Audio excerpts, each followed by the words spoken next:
No, can you forward her the email I just forwarded you? But I just sent her a new link. Oh, you did send her a new link. Yeah, I sent it to everybody. Well, let me see, Okay. Christy.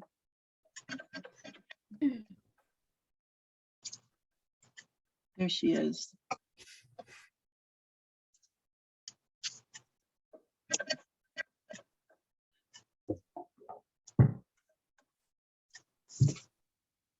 Okay, so we're recording now, and so we're going to be talking today about what could happen if there was a cyber attack. And in the news, they've been discussing a lot concerning companies, and part of that is the issue of the grid. And the grid is the things that we depend on, right? Electricity. It could affect water. It could affect certain things that have to do with the comfort and of our daily lives that we, somebody else needs the link. Okay, Marty. We depend on. Oh, Marty, you're here, right? Oh, you want me to put the link in the chat? Okay. So the things that we depend on could in essence be taken from us for a period of time, and a period of time that could be longer than something simple like a normal power outage. And you know, we don't know, this may never happen, but if it does, there are certain things that you can do and have in your home that are really not expensive, not a big deal, and could really make life so much better for you. So I want to run through with you the things that that FEMA through ready.gov is talking about, so that it will stimulate our thinking. And I want to think in terms of, I want this to be a very a session where we're really all contributing, because I want to make a large master list, because sometimes the things on, you know, government websites can be more generalized. I think they've done an excellent job on ready.gov, but we also need to think in terms of what's specific to us, right? As the way our household looks, or our dietary needs are, or whatever it may be. So this is going to be kind of a brainstorming session, and we're all going to, I hope, contribute ideas to this. And then I will assemble the list, a checklist, and send it to everyone. So I've started to order some of these things off of Amazon, just because it's convenient, not having to track down some of these more unusual items.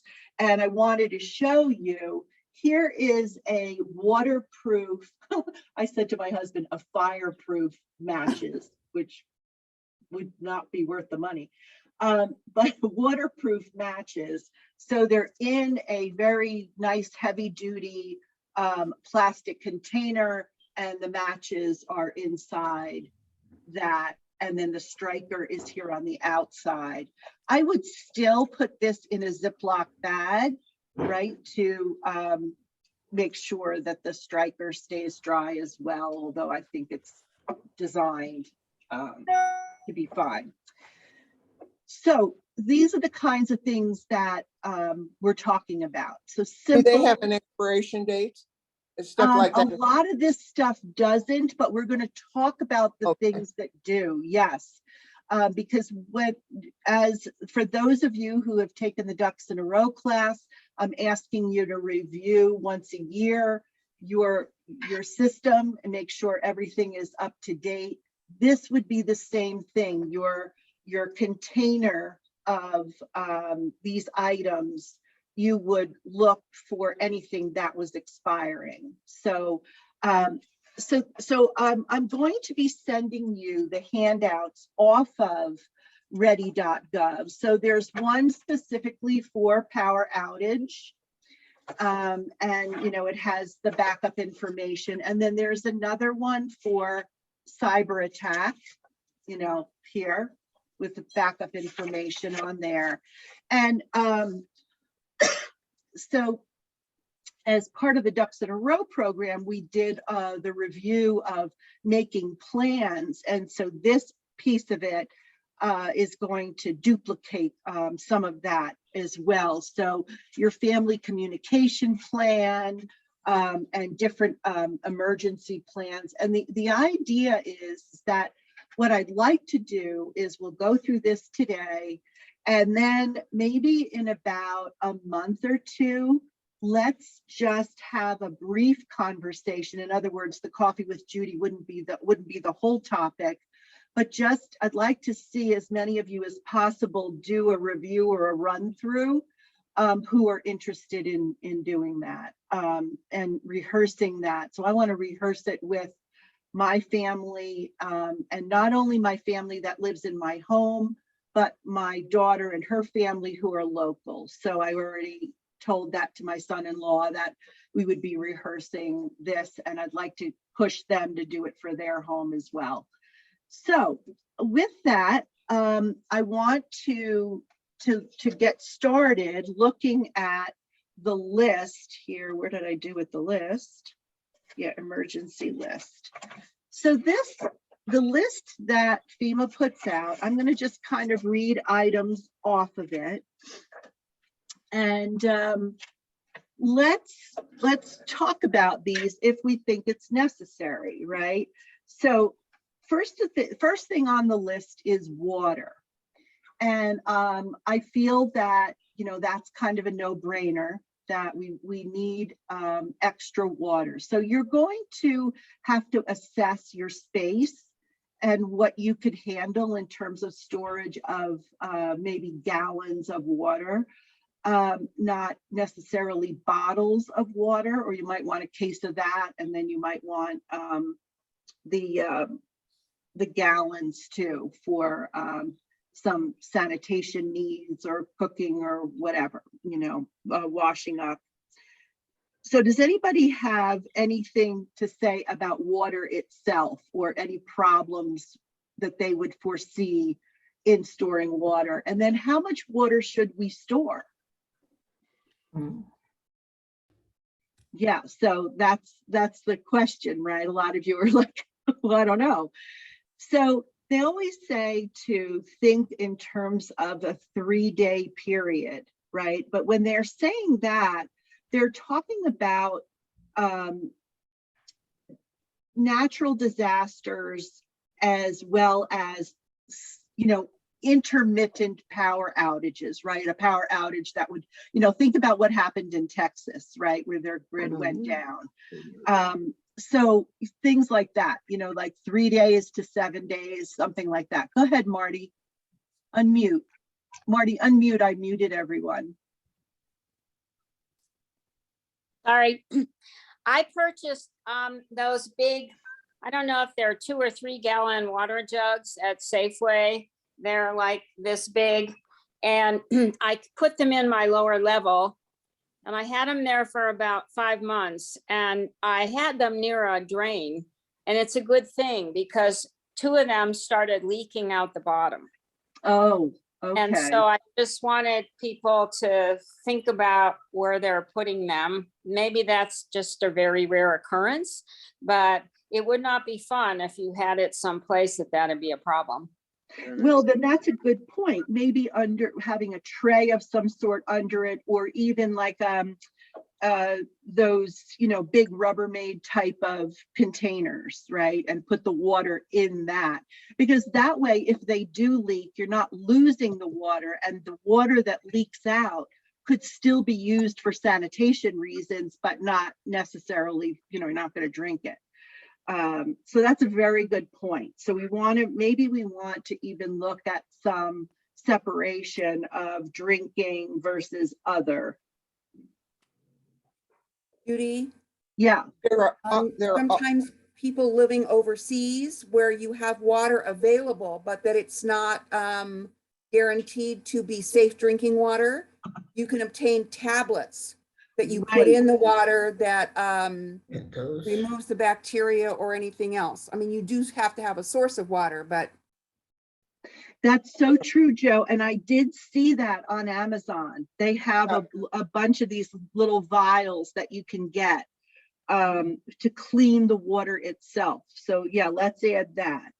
The Boy Scouts, my son, even some years ago, they had those tablets when they would go into certain areas, Camping. wilderness, Camping.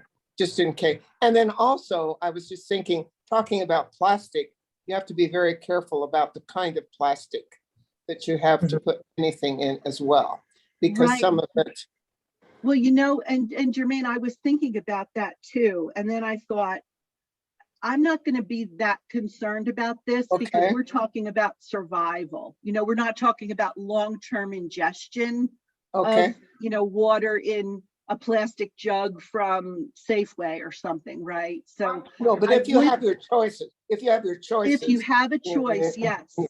Yeah, Just to be aware. go with that doesn't have the, whatever it is, BPH or whatever the, I don't know what it is either. yeah, yeah, I know. But yeah, so the type of container is important too. Okay. Anything else about water? Susan? Yes, Oh, yeah, wait. So Susan Mast, go ahead, Yeah. you first. yes. So you can also Oh, get you these showed up. straws that can purify, I think somewhere on the order of about 1,000 gallons. And they're used in emergency during camping. You can get them at REI, and I don't know if you can get them also on Amazon.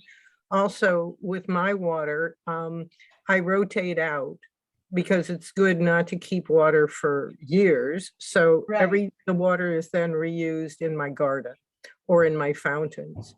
So I have on my calendar when it's time to rotate out my water, as with other items. But since we're talking about water, that's basically it. Yeah, and that will be the case too. You know, that's the perfect thing, Susan, I wanted to say. You're going to put this on your calendar because Mhm. time will pass and they'll be like, oh my gosh, it's been 2 years. I never looked at this thing, right? So you really want to put it on your calendar and have a period of, you know, that you're doing a check-in. So once we complete this, you'll look at the item that that's the closest to expiring, and then that's when you can check through. One Right. last comment here, and that is be sure not to keep your bottled water anywhere near the sun. So always in the shade, bottom of a cool closet, away from heat and sun. Great. Oh, this is terrific. So Well, not and only you will know, we have water on the list, we'll have some parameters for how to keep water and how to purify the water. Okay, I go had a ahead. son. I had a Oh, wait son. a that minute, Jermaine. I wanted to I'm just sorry. get to the other Susan. Yeah, go ahead, Susan Aruda. Okay. Okay. Well, we lived in Texas for 5 years, a long time ago, with hurricanes. So we had a hurricane emergency kit, which has moved with us to Delaware and then moved to us with here. And a couple things. One, don't forget your dog. Oh yeah, we'll get to pets. Well, We'll you're get to pets, going to do yeah. water. You're going to keep the pets. Yeah, the And water for the pets as well. And also with the pet, I mean, if many people have an automatic can opener, if there's no electricity, that's not going to work. So you need to have the twisty kind. And it's over there someplace, a set of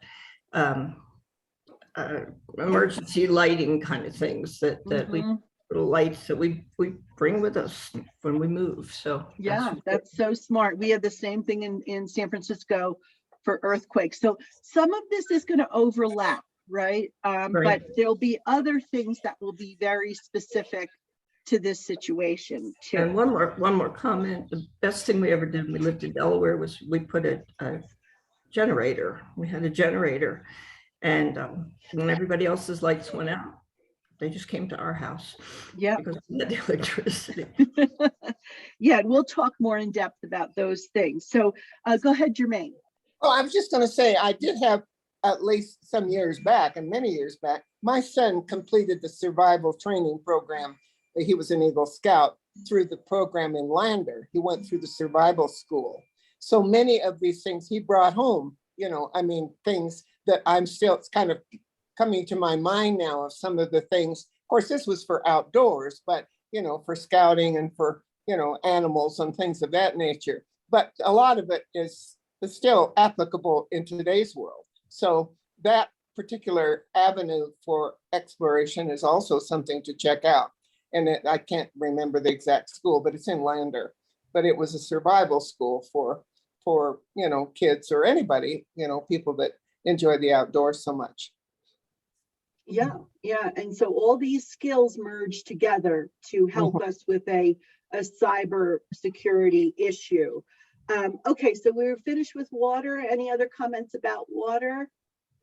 Oh, go ahead, Jean. How often do you rotate the water? Actually, I think there are expiration dates on that, but let me look that up in terms of best practice. And I'll put that on the list. So water expiration. Are they on the bottles that we buy? Yeah. I think so. Okay, I don't know. buy bottled water anymore. either. So Jan Steven, go ahead. You're on mute. My mom and dad used to drink Carlo Rossi, and they would save all those gallon jugs, glass jugs. So if you drink Carlo Rossi, you will have the good glass jugs. Actually, And- that is brilliant. And then- If you've got those gallon containers in glass, right? Don't they even sell apple juice in those? Oh, yeah. Yeah, So drink like to apple really- juice if you don't like wine, if you don't like the rot gut. But anyway, let's see what else. Maybe Clorox bottles. Oh, geez, Jermaine, no. Oh, one other thing, you can get gallons of water, you can refill them at natural grocers for 25 cents a gallon. It's a Oh, deal. That's great. That's great. 25 cents.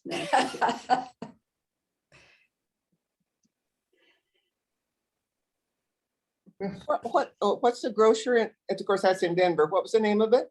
Natural Grocers is a Denver one, but many of them do that, you know, so you'd have to look and see if it's good filtered water. So yeah, these are all fabulous tips. Okay. Anything else with water, or we'll move on? Okay, we're good with water? One other comment, please. I'm sorry, I Yes. didn't have a chance to raise my hand. You can also capture water, moisture outside, you know, by Right. creating an apron and have it, tip it in such a way that there's a spout that goes into, you know, a container. So if it's misting, if it's foggy, if it's anything like that, you can effectively capture water. Capture water, yeah. And I was gonna, yeah, there's not a lot of rain here in Denver, but other types of sometimes snow or whatever, but yeah, we don't get a tremendous amount of moisture. And what I'd be concerned about that is if you're capturing water, you better capture it and bring it in right away and put a lid on it, or it'll just so dry, it'll evaporate. True. Charlene, go ahead. I haven't used this product, but I put information in the chat. I saw it on TV where supposedly you can take regular water that's outside and clean it up with this pumping system. Oh, okay. Oh, and Muriel says, yes, of course, the supermarkets sell. Let me see. But a camping store would have, or an outdoor store would have all these products that you're referring Yeah, to. and Amazon. And has- LL Bean has them too. on their And if you website. just want to do some searches, Amazon has everything. Like, you know, put in disaster preparedness and you'll get a bazillion things. So that's what I did just to sort of get an idea. And I've ordered a few things like a new first aid kit and all. But anyway, just to make it easy for searching from home. And then also you can look at some of these camping sites too, online too, to just first get a feel for what it is you might want. But what I'm going to do is, as we do go through this, anybody who has links, send me links, and I'll also look for links for specific products and include them in the list. Not to say, you know, we're not recommending them, we're just showing what is available. Tessa, hi Tessa. Hello, Great. Judy. Can you hear me? Yes. Good. We store some water, and I just wanted to point out and remind people that it's really heavy. Put it on a bottom shelf or a well-reinforced shelf, because it could make a real mess in terms of collapsing whatever storage you put it in. That is so smart. And not only that, but from the standpoint of, do you have to lift it to move it somewhere else? And this is where it might be wise to look at some sort of dolly, you know, or some sort of little wheeled setup, you know, like if you have it in a bin or whatever. So yeah, let's think about the method of storage and transport. And smaller quantities make it, especially those old wine bottles with handles, or other juice bottles with handles, make it, when you refill those, then you can use them and carry them to where you're going to actually use them from your Right. storage. Right. Yes. Yeah, because something like those giant bottles that they have to fill those drinking things you'll see like in a doctor's office, you know, I can't lift that. That would How do be. you actually clean, when she was talking about the Carlo Rossi, you know, containers, a gallon, how do you really clean them ahead of time to make sure that, what did you put in them to clean them? Before you put the water in? You Just, really well, should first put- of all, you have to drink all that wine. Well, Yeah. I realize that. I and realize. then you're but not I in was such just good thinking, shape to clean anything. But It's a no, I basic. think that they should be, you know, boiling water should probably be put in them. Yeah, I They're was just pretty wondering, heavy duty okay. glass. And then maybe some sort of soap and water, you know, cleaning, and then let them really dry thoroughly. Okay, Probably would be adequate for Sure. storing the water. Boy, this is great. Great stuff, everybody. All right, I'm going to move on now to your cell phone. So let's say, you know, we have no power and we have our cell phone. So in the case of this FEMA list, the ready.gov list, they're saying to have an extra cell phone battery and your charger. Well, that may not serve you well either, depending upon how many days this issue goes on. And so we know that there are various types of external chargers. And so this is something we want to put, I'll put links in. I wouldn't know how to change the battery on my cell phone. Well, in some cases, you really can't. So the thing that is, I think that is easiest, and Ramona mentioned this the other day, was there are solar chargers. There are, you know, other types of battery chargers, things like that. So we're going to look at different types of external chargers, and I'll try to get That as makes- many links as I can for options there, because here in Colorado, we have a lot of sun, but that isn't the case in every part of the country. And it might not be the case on the days that we, you know, have a problem. So go ahead, Pam. Yes, I have a small, and it's about this big, and it's also got a crank. I mean, it's solar too. And it's also got a crank. And I've actually, just to test it, used it for charging. It also has like a weather radio, this all in one. But anyway, I've used it to charge a battery and something else. I forget, probably a coffee maker. No, I'm kidding. But, but I remember I practiced it, and I can send you a picture of that when I'm not home yet. I'm still out west, but when I get back at the end of the week, I'll send you. But it's really nice, and it's in my emergency kit. But because of the crank, I liked it besides the solar. And actually, that's the next thing on the list here. Oh, okay. It's called a battery powered or hand crank radio that can receive NOAA weather radio tone alerts. And then of course have extra batteries, but I've seen that too. I've also seen it where it's also a very bright flashlight. So it's like this all-in-one, and I'm going to put that link in because that would give you the capability of charging, of seeing, of having some information come to you as far as weather is concerned.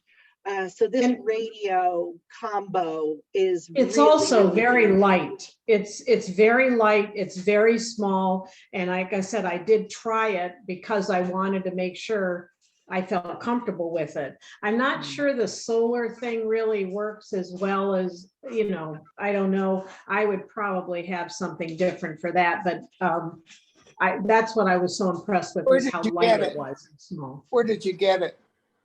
Oh, so someone gave it to me as a gift. Oh, So okay. along with the whole safety thing, but I've since sent the manufacturer thing to somebody. But when I get home, I'll take a picture and get the information. But I think Judy's found some, right? On Amazon. I found some. Again, I'm not pushing Amazon, but just to Yeah, for right. convenience sake, there were a number of radios like this with the flashlight, the charger, the crank, the battery issue, like they were all in one.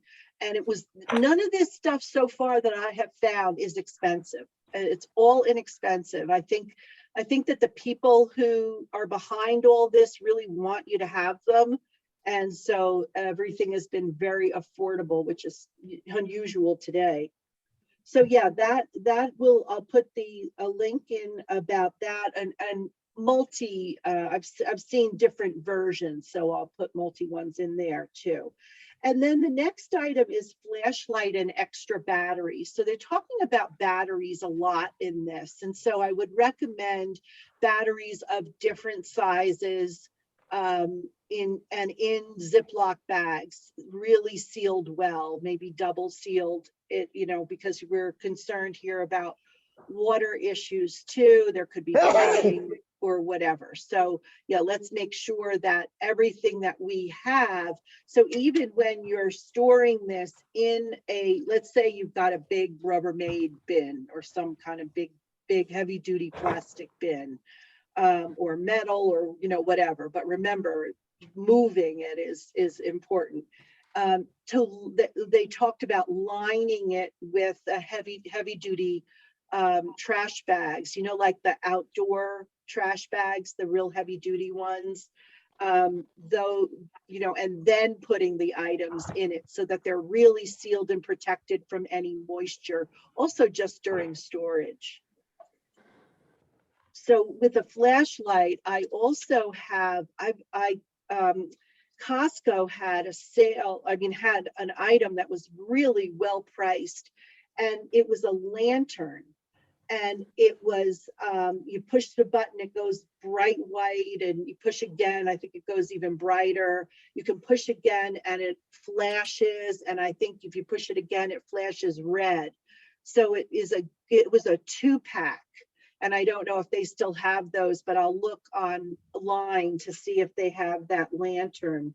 Judy, it's me. Hi, this is from LL Bean. Yeah. Same kind of thing, comes with all that stuff you just talked about, and it comes with its own batteries. And I have no idea how much it was, but Yeah, that's great. We And that's the swear by their idea. products. Yeah, that's the idea, is that it, and mine, just like hers, has a handle too. So it's something that could be carried. So it has The a light- hook too. You can hook it on The just light is really bright, Right. which is great. So with it being things that come in, oh yeah, and a hook, yeah, to hang. Very good. Thank you, Susan. Yeah, You're welcome. that type of thing is really handy. Anybody have anything to comment on in terms of flashlights, batteries, that radio, extra chargers for cell phone? Oh, there, Dave has one too. He's showing. Your cell phone has a flashlight, but if you want to save your cell phone for cell phone use, just use something else. Yeah. So I think too, oh, Sigrid, what do you have there? Well, this is another Costco item, and it is a flashlight, has the little things to get out of a car if you're in an accident. But the Oh, nice thing, you mean those poker things to break the glass? this breaks the glass, this cuts Yeah. the seatbelt. And it's probably more for a car, but it has several light functions so that in an emergency you can find things. So far, we're talking about home, but preparing your car, you could be in your car, or you could, if you work in an office or you go somewhere else, you could be there as well. So first we're talking about home, and then we need to address that, Sigrid. That's a really good point, the car piece of it. And I think these are still on sale, or at least they were recently, in a 2-pack. Yeah, that's what I like, the 2-pack. For this kind of thing, it's really worth it. So the car version, I'll get that link. Gail, go ahead. I just wanted to say that another thing you can do is, as long as you have gas in your car, get a connection to recharge your cell phone in your car. That's right. Car, so you can charge off your battery in the car. Okay, the other thing is too, since we keep jumping to car, this is a good time to remember when we're in an uncertain time, not to say that a cyber attack can't happen at a time when everything seems hunky-dory, but they're saying really try to not let your tank go below a half. So if maybe you fill up when it's quarter of a tank, maybe try to get on a half a tank schedule, see what works best for you. But particularly now with sticker shock, it doesn't hurt as much with sticker shock. That's right. It doesn't seem so horrible. Yeah. Doesn't seem like a mortgage payment to fill your gas tank up, right? Exactly. Okay, so anything else there before we go on to first aid kit? Okay. Now, first aid kit, I bought a new one because the one I had was old and, didn't seem as adequate. So I looked at, the Red Cross and different, just different first aid kits, and I just upgraded my first aid kit.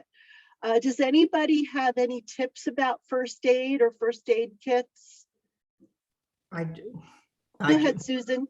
One should make sure that you have a little portable thing, a pill box is what I'm thinking of, because if you need to leave your home, you need to take, if you take stuff on a regular basis, you need to take that with you. So you should have that available. And I always, like you said about the car, I always make sure I have plenty of the medicines that I take and a list of them. Yeah, yeah. With you on your phone or in your purse.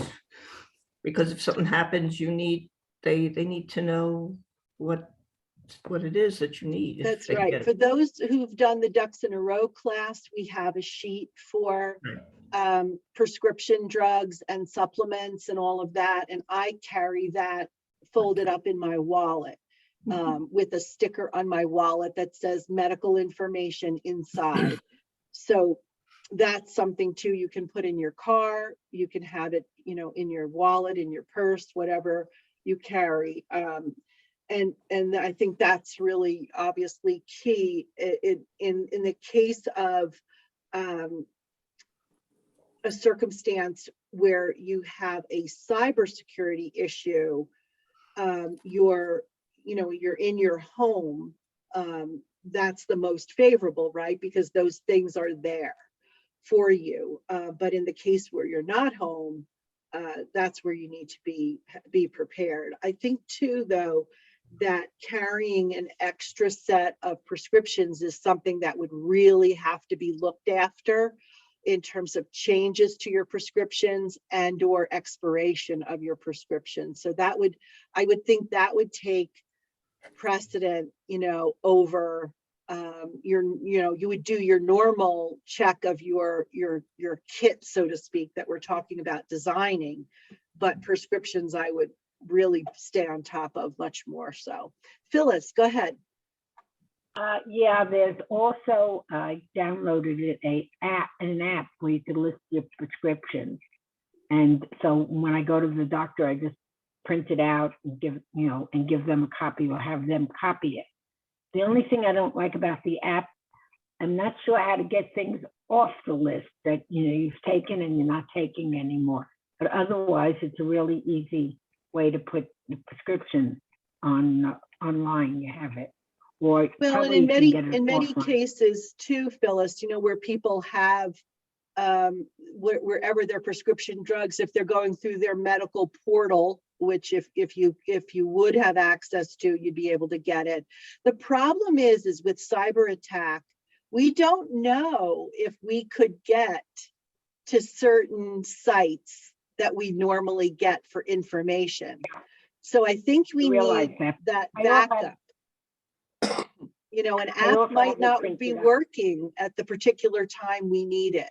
So I think to rely on the apps or the patient portals and all, that's good as a one possibility. But I think in this case, a printed list is also helpful as well. And of course, having the physical. You can print the list from the app. So I have it also printed and I keep it in something that I take to a doctor's office. So I never have to fill out how many surgeries exactly. I've had. So Judy, is there any thought on how to deal with the insurance company? Because they won't normally let you fill extra prescriptions to have on hand. They won't pay for it. You know what I mean? Like they'll only fill 30 days worth of medication and they won't authorize you to have extra. Exactly. Personally, I wouldn't do extra medications around because that would concern me too about getting into other hands. Have it in different locations. I think in terms of this, I would not put extra prescriptions in my kit. I would one of the things I want you to think about too is that things that are in your home, and this is speaking to, let's talk about if you had to evacuate, right? If you had to evacuate in 5 minutes and you needed to get your prescriptions, your electronic devices, something to wear, shoes, your hairbrush, whatever it is important to you. Where are these things? And so we were talking about, and I'm going to send you a list too, of the checklist for if you've got to get out fast.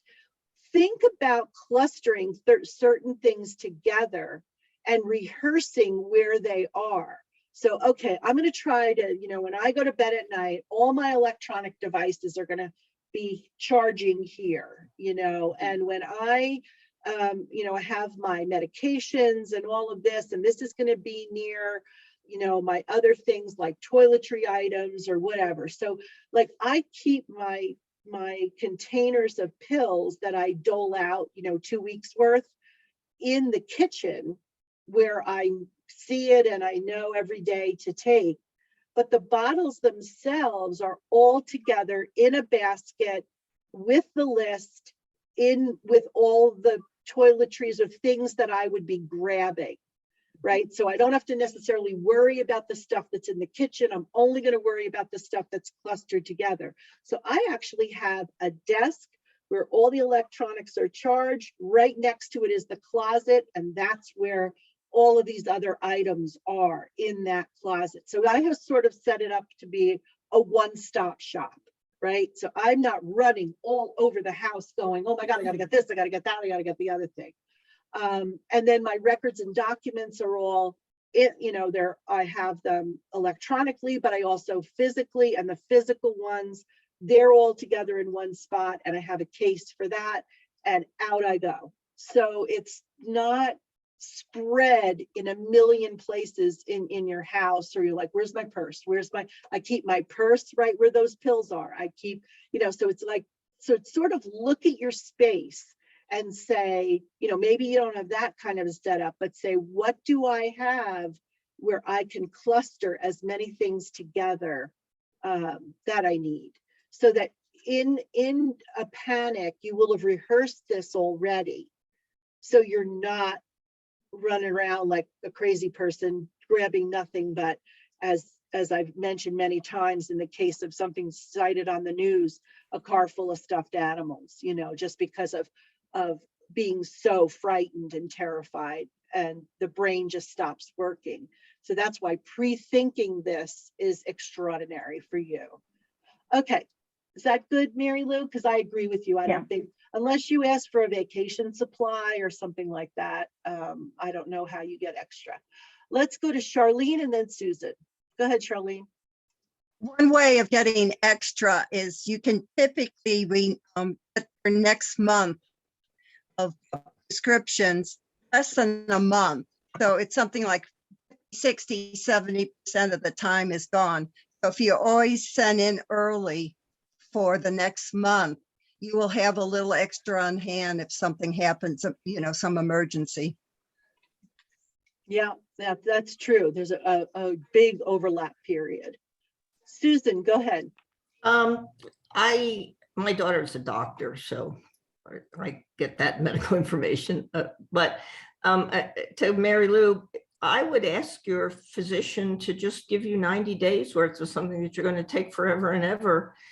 The insurance companies would rather have that, or the people that fill the prescription, because they don't have to worry about you forgetting or something. Next time you go in and just say, is it possible for me to have 90 days? And we get 90 days worth of everything. And we have never had a problem with that. Yeah, that's where you get that big overlap too. So yeah, you have plenty of supply. Go ahead, Phyllis. I get a lot of my prescriptions mail order, and they seem to send me emails saying, are you ready to get the next prescription? And I've been saying yes, even though I have plenty. So I have extra because I let them fill it, because they have the date that they can fill it on. And for some reason, I've got like double all the time. I changed over to a new prescription plan, and we're in March. I haven't had to order anything yet. Yeah, I think the majority of people have 90 days. So if you're on long-term prescriptions, I don't think that's an issue. So yeah, you do have plenty of supply. So I really so let's go to Susan, and then let's move on from the prescriptions, because we're talking about a first aid kit. Okay, I wear a medical alert bracelet. It has my name, it has the doctor's number, and it has the meds I'm allergic to. So if I'm away from any paper, this is always on me 24/7. I got it on Amazon. It was maybe $22. And it's even on me in the shower. So this is a really important emergency. The other thing is, out here in California, we have a pulse form. If for some reason there is an emergency, you have I don't know if it's called a MOLST form in it's called Denver. MOST, I think. MOST, something like that. But you have that appointment, it's free with your doctor.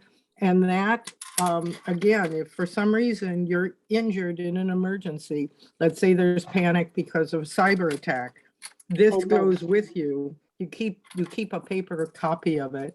And finally, the last thing I want to make comments of is it's great if you have everything organized and in one place. I always have an extra pair of slip-on shoes because we have earthquakes here, and if there's glass, Those are right under my bed. I get those on. I don't walk across the room with glass.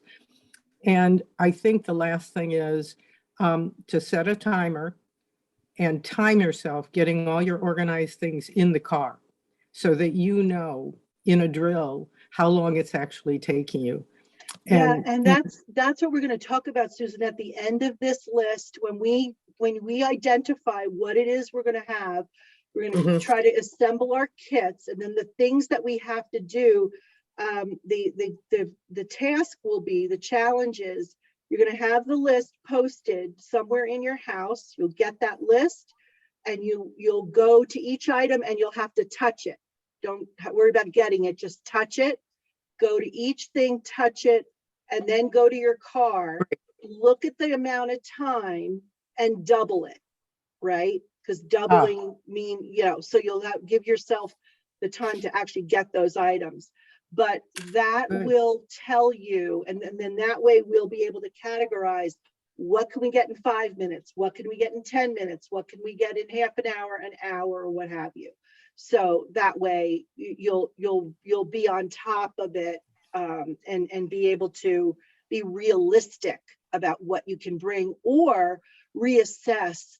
Do things need to be put in different places? Do I need to buy a duplicate, all right, of something and keep it in my kit instead of worrying about having, if you're wasting time on a $5 item, right, to go get $5 items where that could just be in your kit and your kit is all ready to go.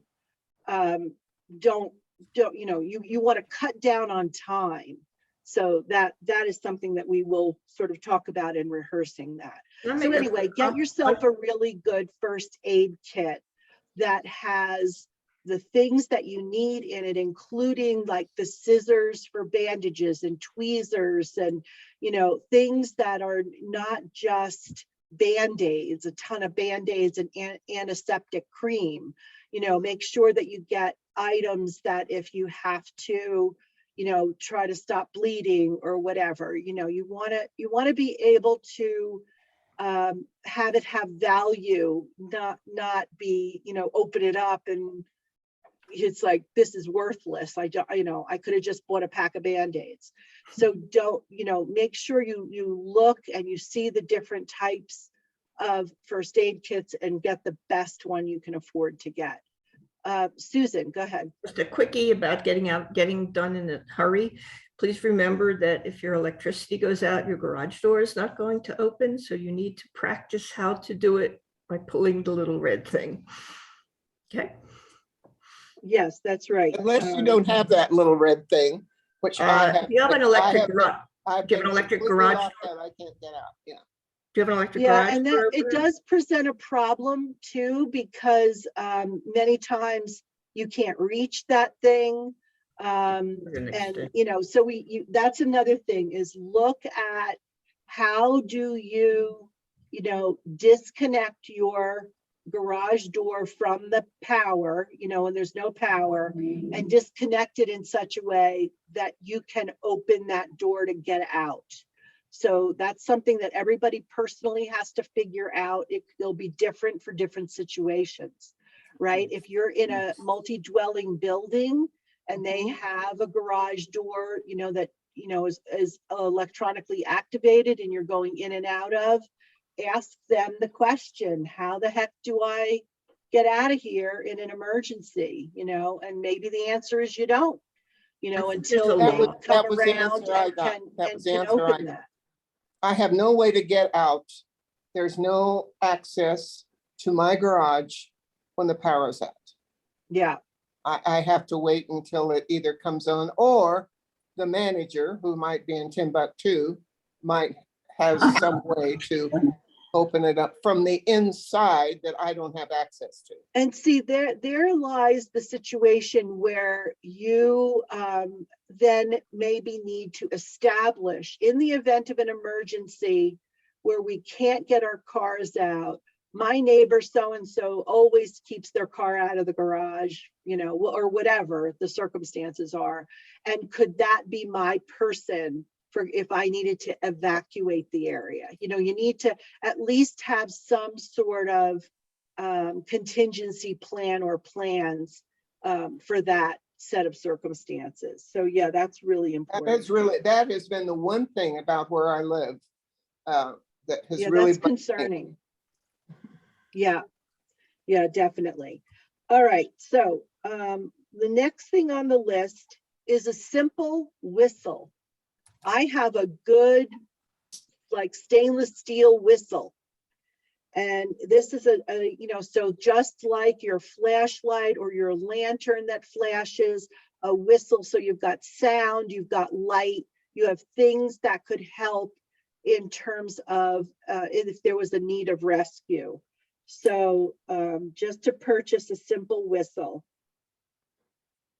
And again, if there's, you know, multi people in your home, you know, or if you're talking to your adult children and you want to talk about, you know, whistles in each bedroom or something and one in the kitchen or, you know, whatever. So that would really be a wise thing to do. The other thing is, you know, we have an issue here with COVID where we're talking about masks, but there are different types of masks. So there are masks that are strictly for dust, right? So just as Susan was mentioning before with earthquake, you know, if there was ever anything with the dust situation where you want to protect yourself, your cloth mask that you might have been using for COVID is not going to work, right? So you want to make sure that you have a mask that's rated for dust. And then to have the appropriate masks for issues of disease, right? So to have that, you know, an N95 set of masks as well is a good idea. So, so that a dust mask is to help filter contaminated air, and plastic sheeting and duct tape for sheltering in place. So let's say there was some toxic thing that because of a cyber attack, something was released based on our utilities or whatever. I'm just making this up. And you wanted to seal your home. So going and getting plastic sheeting and duct tape. I'll tell you, duct tape is got to be on the top of everybody's list. There are so many uses for that. So what they're recommending with the plastic sheeting, if you want to, you know, go to that extreme, it's is to have them pre-cut for your windows and your doors. So they're all ready to go and taped up, and then you would go beyond the size of a window or a door.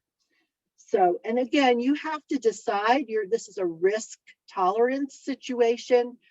What are we talking about? What do you feel comfortable with? And what is like, no, that's too much work, I'm never doing that. I'd rather you do minimal than nothing. So moist towelettes, I buy wipes. Since I had babies, I have used wipes my whole life. I take them in my purse constantly. I'd never been to a restaurant where I didn't need a wipe or a, you know, something. So I personally have the case of wipes always, so I'm never out of wipes, but not everybody does that, like crazy person that I am. But they're also talking about the moist towelettes with garbage bags and plastic ties for personal sanitation. So I want to talk about this. When you have to go to the bathroom, for instance, if you have a very sophisticated toilet that has a combo bidet and all of that, and electricity is out, that's not going to work in the traditional manner. I'm sure there's an override or something.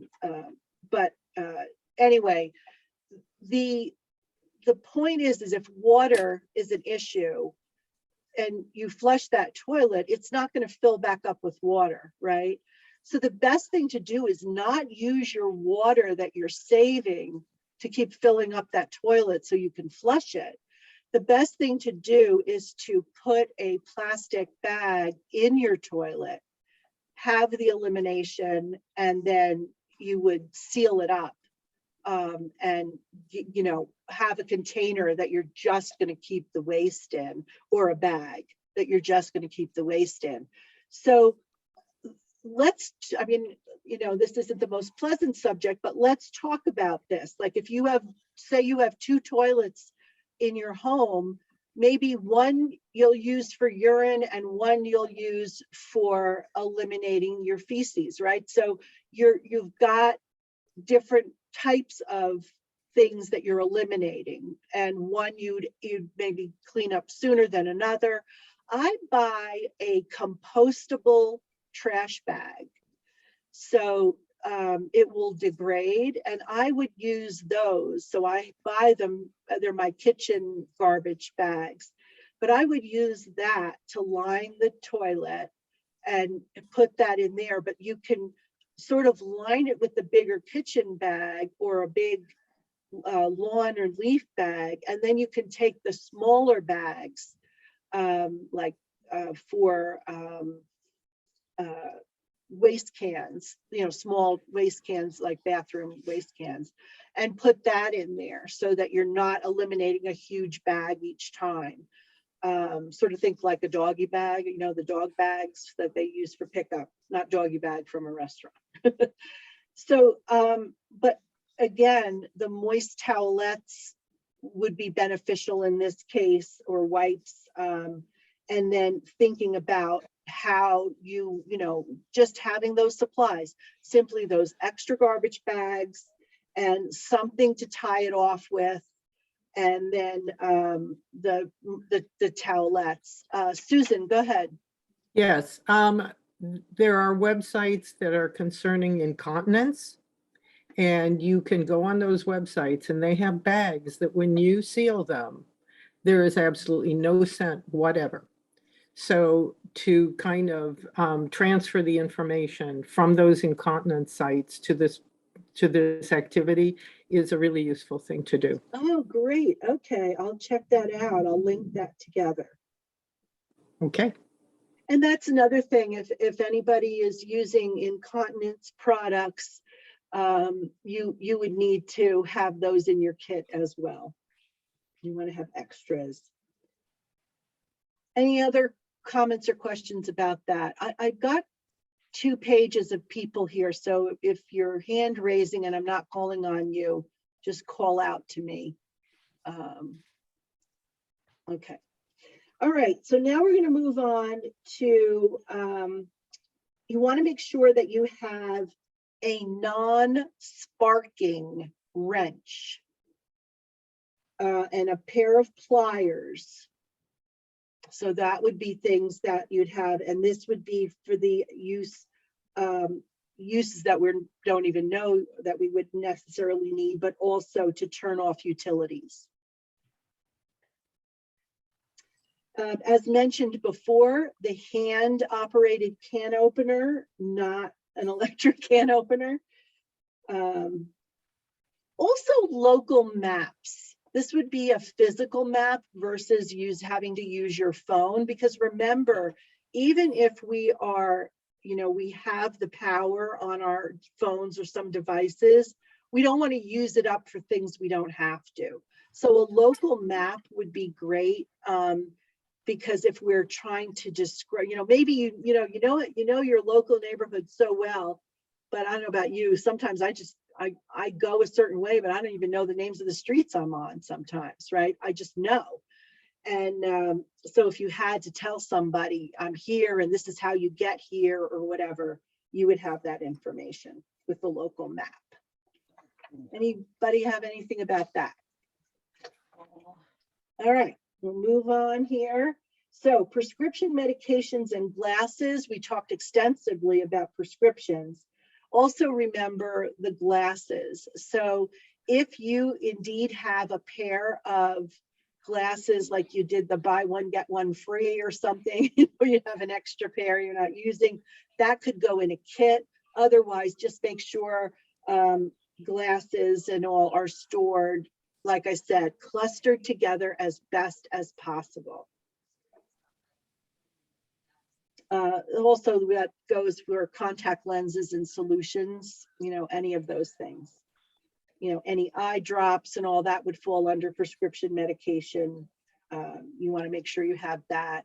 Any information about, so beyond prescriptions and glasses, this gets into the medical history piece of you.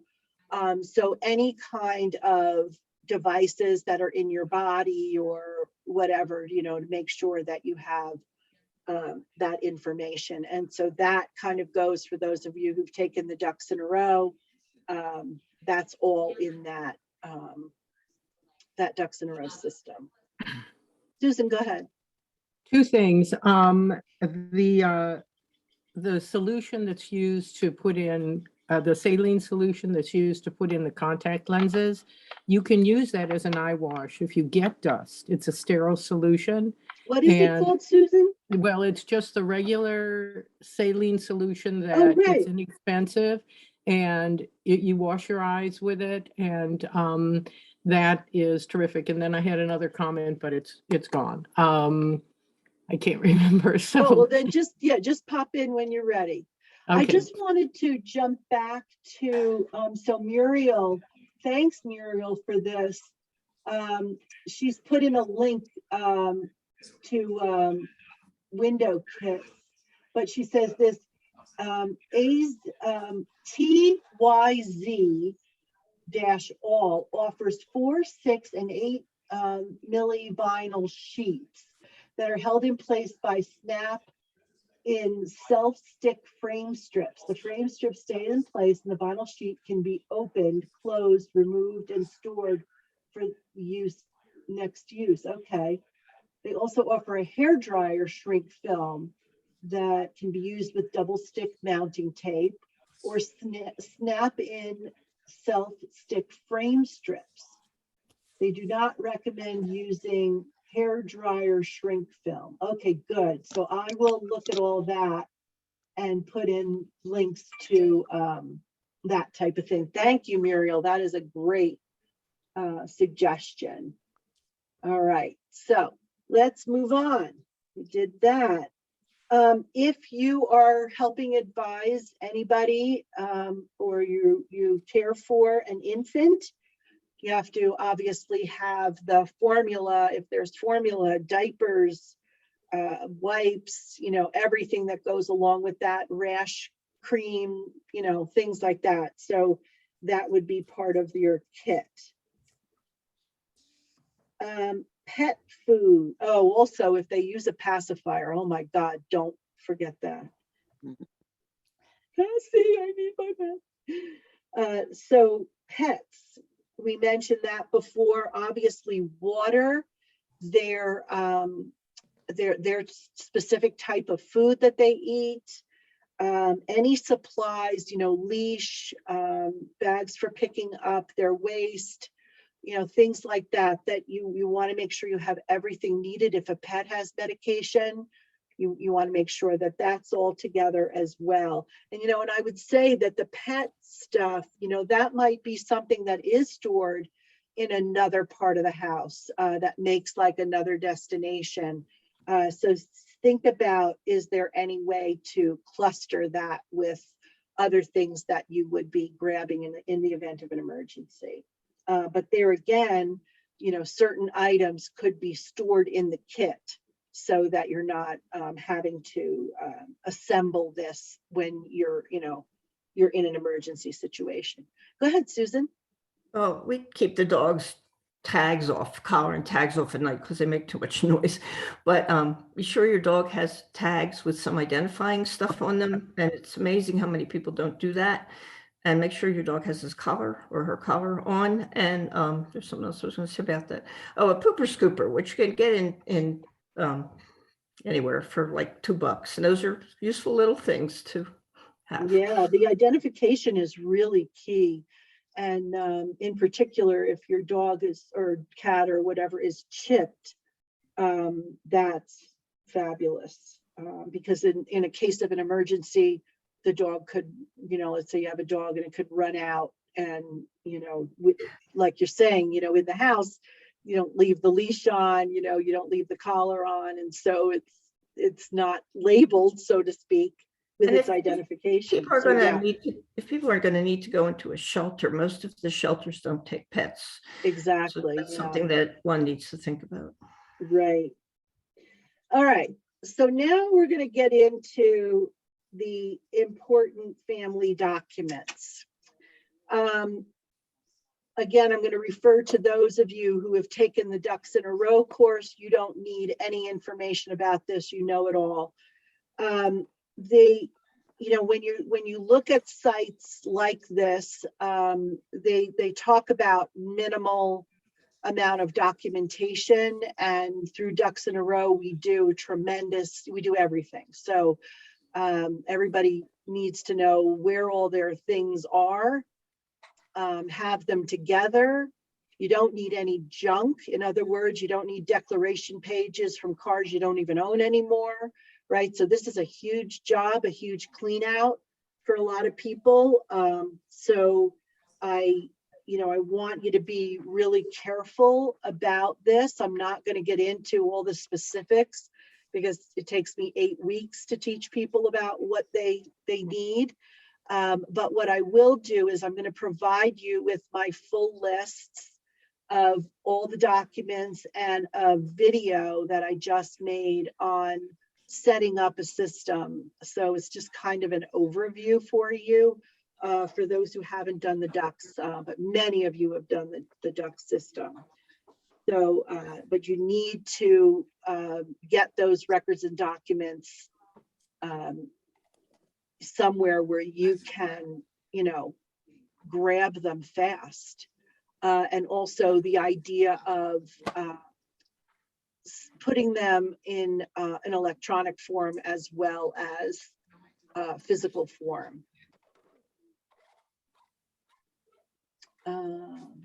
Oh yeah, Muriel, that was the Zoom link that you put in into the chat here. You've got the different link. If not, I'll find it. Also, we want to make sure that these documents are in a waterproof container. So you need to make sure that they're protected. I'm not talking about now we're talking about an emergency, right? But we know that in the Ducks in a Row program, I talk about they need to be in a safe, waterproof, they need to be in whatever you're comfortable with, but the ideal is a waterproof, heat-proof up to, I don't know, they go up to like 1400 degrees or something like that, and fireproof and theft proof. So the four top level level of safe is what you want that has the best of the best if you're going to use a safe. So if you're going to use a safe, it takes time to get things out of a safe. So you have to account for that if you have a short amount of time to get out. The other thing that you'll need to have to, oh, does anybody want to say anything about documents, records and documents? Okay. Check page 2. You're all good? All right. The other thing you're going to need is cash. And normally I recommend $200 in cash in your home with in small denominations.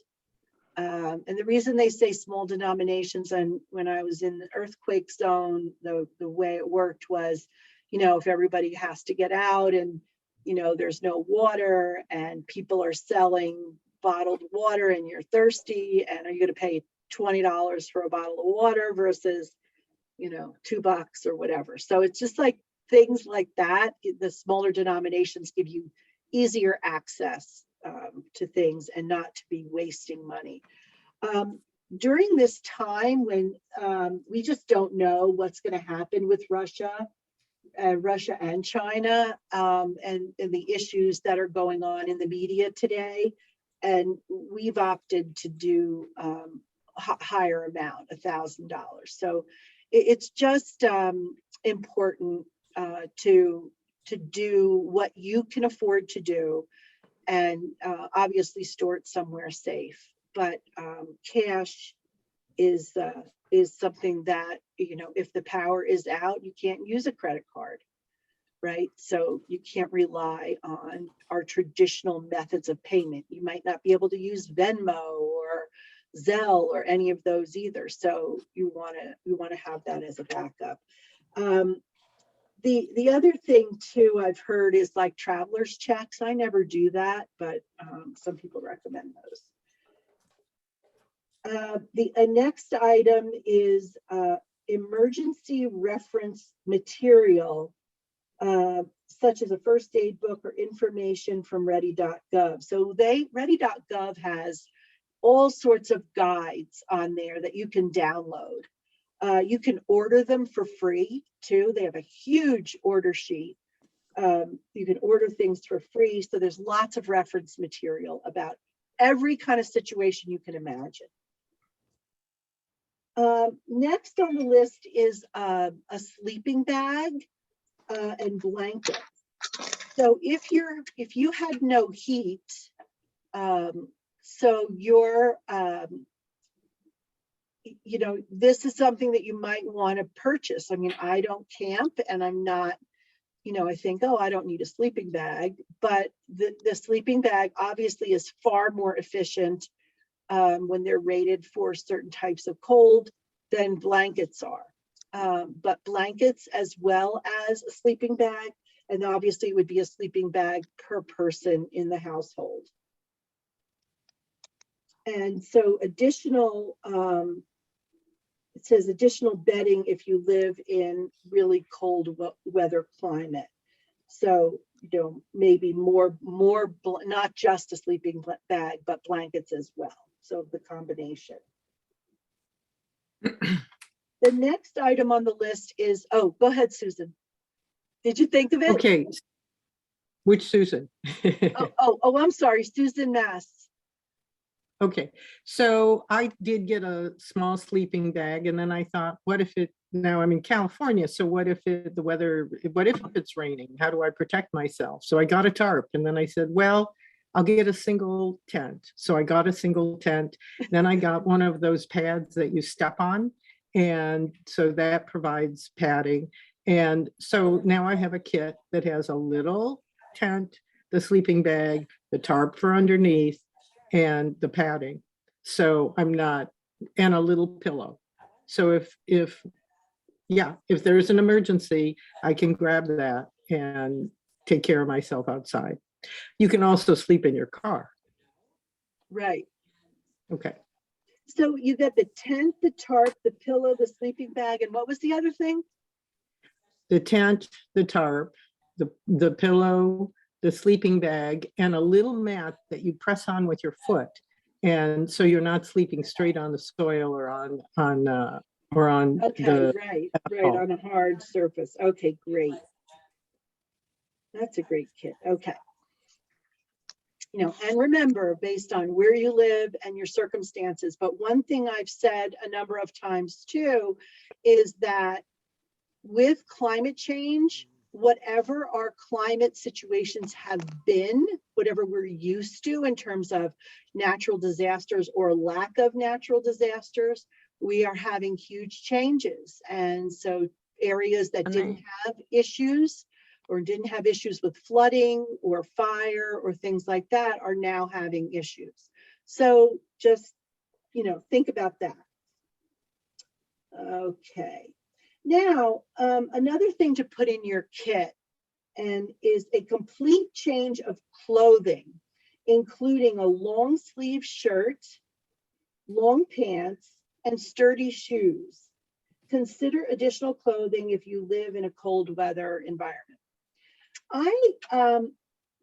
This is a great way to, just even if you don't have something you would want to store in the emergency kit, to run to like a Target or whatever and get a heavy sweatshirt or sweatpants, not looking at fashion, but looking at warmth and comfort. And then you might want a lighter weight, long sleeve, shirt like this, a cotton shirt. But I have a jacket that's rated for pretty hot, low levels of cold. and it only weighs 3 ounces. I have couple of these actually, and those ball up into the tiniest little packets. They're not cheap though. And so, but even something like that in there is really great to have. So if there's maybe one, or a jacket that you really don't wear anymore that's really warm and not bulky, that might be great to store in your kit as well. Go ahead, Phyllis. I was thinking, I used to have my gas fireplace on electric, but I switched it over to a remote control with batteries. So if you have a remote control on your gas fireplace, you can turn that on. But if it's a switch, then you'd need electricity. So maybe, if you ever have problems, to switch over to the remote control, which is batteries. Yeah, and I know from the standpoint of gas, gas things that have an electric igniter, you can, if the electricity is out, certain things you can override and light it yourself. So like your stove, for instance, you could still use to cook on a stove if the gas lines are still working. So yeah, but that's interesting, Phyllis. I didn't know that. A remote. Yeah, my starter now is a remote, and I think the electricity went out, and I still could use it with the remote. Oh, yeah. Okay. Interesting. It's battery. Okay. Susan Mast, go ahead. I have some ultralight backpacks. They're by a company by the name of Zomake, Z-O-M-A-K-E. I'm going to be 75 years old, so weight is important. And they were on Amazon for under $20 each. So I have one red, orange, yellow, purple, and black, and they're all color coded. So there's emergency food supplies in one, there's clothing in another, there's meds in another. And so then all I have to do is look at a list that says that purple one is for food, grab it, and I throw them in the car wherever they go with me. Yeah. And they can hold a lot. So Z-O-M-A, oh, you're on mute. She said sorry K-E. about that. Z-O-M-A-K-E, like Zomake. Zomake. Yeah. Okay, got it. All right, I'll get that link on there too. So those are carry bags. They can hold a lot, but the important thing also is the color. You can color code them. Yeah, which is nice, to know what instead of rummaging through a big mass of stuff. Right, That's and really you can even P-touch on the outside in big letters. And that other thing that I couldn't remember had to do with plastic that's pre-cut. I have all my plastic that's pre-cut labeled. So it would say, in this case, front chaise, and I label it with magic marker. So when I'm using it, I'm not rummaging through trying to figure out, is this for a window? Is this for a door? You just write on plastic. It says it right on there. Okay, so label. Yeah, label the pieces of plastic. Coverings. All right, great. Oh, great tips, Susan. You live in the right place and you've done all the right things. Been so helpful. Okay, so let's finish. We've got a few things left. I showed you my matches. So matches in the waterproof container. And then feminine supplies, any personal hygiene items, and hand sanitizer. One of the things that happens in a lot of these situations is it's difficult to clean, right? And it's difficult to stay in a state that I feel like it prevents depression too, right? It prevents extra anxiety, extra upset, right? If we feel that we can clean as best as possible to clean ourselves or to clean things we're using to feed ourselves or things we're using to house or sit on or whatever, if we feel we're in a situation that's so upsetting to us, so it depends on where you come on the scale of how important that personal hygiene is. And, you know, I would say for the overwhelming amount of Americans, it's important.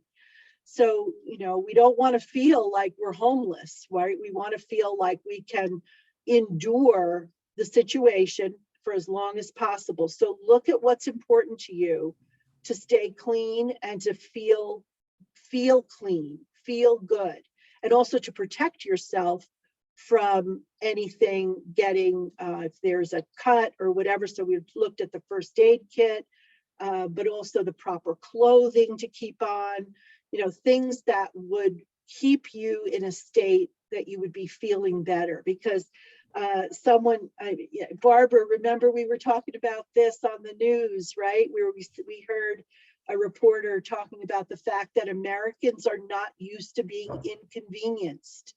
You know, we are not, it's not like the Europeans had to go through, or other countries all over the world go through, even to this day. We, you know, I don't know about you, but I've never missed a meal in my life. I've never not slept in a bed, except for my problems with deciding to camp, which don't have that problem anymore.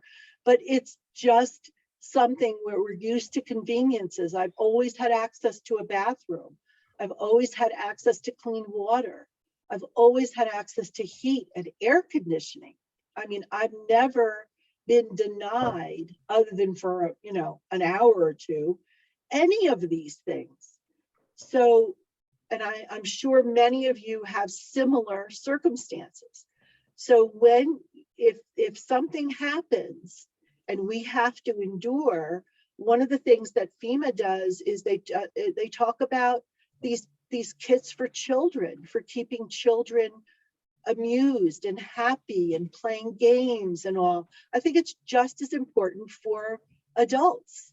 Make sure that you feel good as best as possible and you can occupy your mind as best as possible. And remember, that doesn't mean playing a game on a device, right? Assuming that the device is no longer functioning. Judy, for your hair, there's a dry shampoo that you can purchase. That's right. That's right. Dry shampoo. That's a good one, Phyllis. Thank you.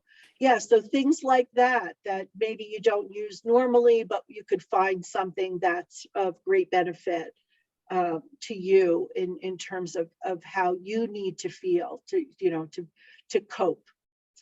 Joe, go ahead. Am I muted? No. I lived in the 9th world for 4 years, and this goes back to water. And if your water is supplied through an electrical system, the first thing to do is fill up your bathtub and then sparingly use the water from the bathtub to wash your dishes. Save the water from the dishes for the possibility of watering plants.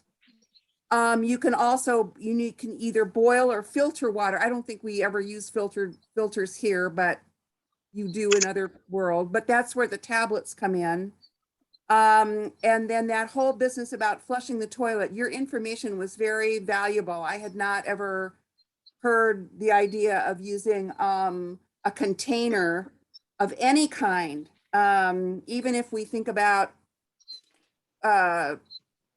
potty, you know, and the old, what did you call the little ceramic pots you put under your bed? Oh, right, right. So even if you needed to use a saucepan, I mean, whatever it is that you could take the elimination out someplace else.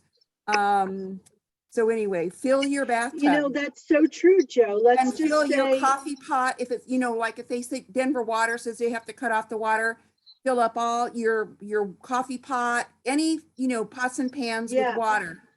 Right. And even your sinks or whatever, right? So I love that. So fill whatever you can fill.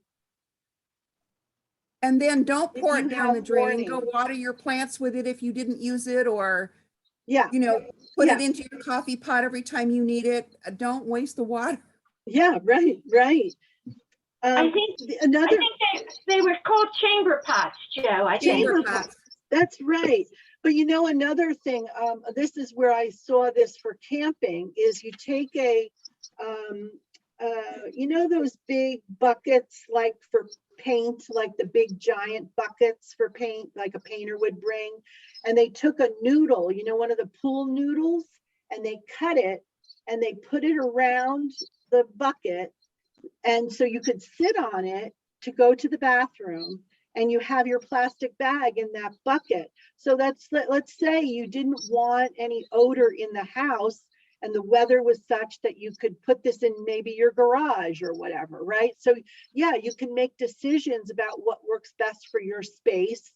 And there's lots of alternatives. So that was a good point, Joe, that the fact that there's other alternatives, and fill everything you can with water if we have the warning to do so.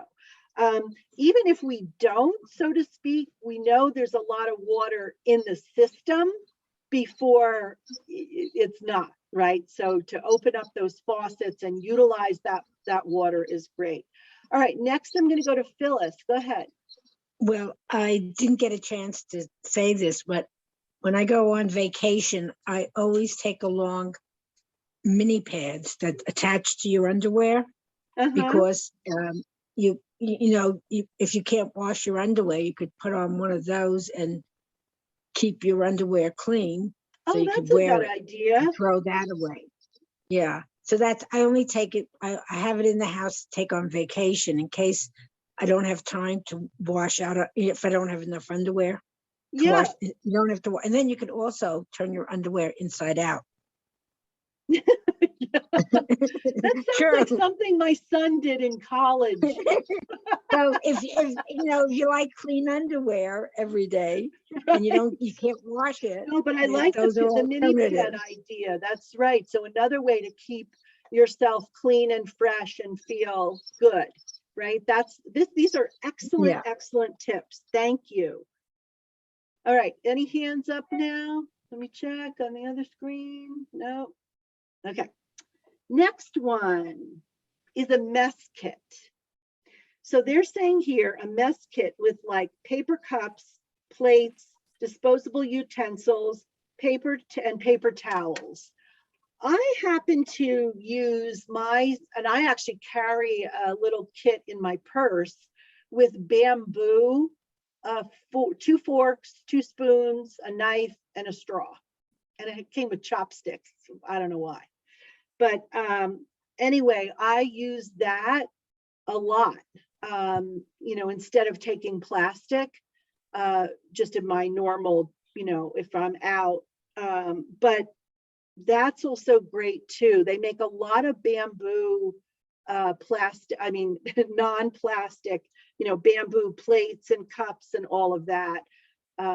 So you have to think in terms of, I think, how much garbage do you want to generate? If you need it, like, so have a certain amount of that, and then maybe certain amount of things that, like Joe said, if you were able to have a water source for washing dishes up and things like that, so maybe a combination of some of these paper items or plastic items and some of the maybe good compostable items. So trying to think from an environmental perspective as well as your convenience. Also, Swiss Army knife. It would be good to bring a Swiss Army knife. Yes. Yeah. Yeah, like my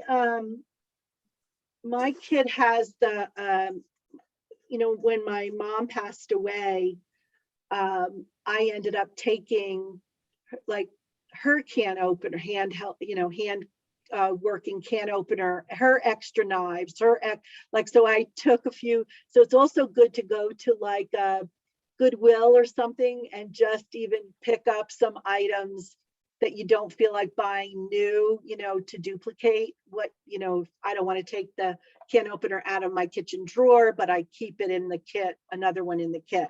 So there's like certain things like that I have duplicated. But I love the Swiss Army knife because that is just comes in so handy. There was another tool, and I remember when my kids graduated college and got their apartments, John and I got them this tool. I can't remember the name of it. I'll have to try to find it. But converted into a whole bunch of different tools. And I'll find that, because that was even in addition to a knife type of thing. Was that a Leatherman? Yes, yes, Leatherman. The other thing is I use a spork, so it's both a spoon and a fork. And I don't remember. Right. I don't remember, and it's plastic, but you don't have to carry a bunch of Yeah, right, things. right. And then I have my Swiss Army knife, so that's the knife, and so then I'm done. Okay, Elaine, where did you go? You just had your hand up. I was going to say Leatherman as well. Oh, okay. Thanks. Joe, go ahead. As much as I don't want to mention the M word mask, but if you needed to be evacuated to a place where there are a large number of people, having a mask again would be helpful for communicable diseases.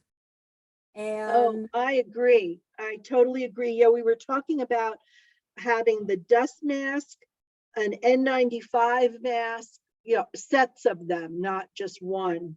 And then even a cloth mask too. So if you can have a variety of these masks based on the circumstances, but yeah, don't go into large public areas. If there's this kind of a crisis, I don't think without a mask. And the other thing might be those lightweight plastic gloves. Right. I mean, I even have that in mind. The what do you call them? Latex gloves. Right. As a matter of fact, I always use those. I hate touching like chicken and things like that. So I always use them when I cook. And I buy the boxes of them from Costco. And they're not expensive at all.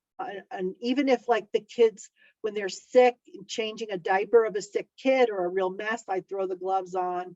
I learned to do that when my mom had norovirus, and I didn't use gloves and I got norovirus. So I'm very particular now about using gloves in many situations.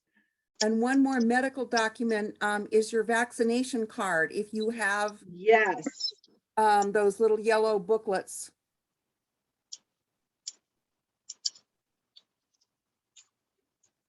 Yeah, and that's part of the ducks in a row system also.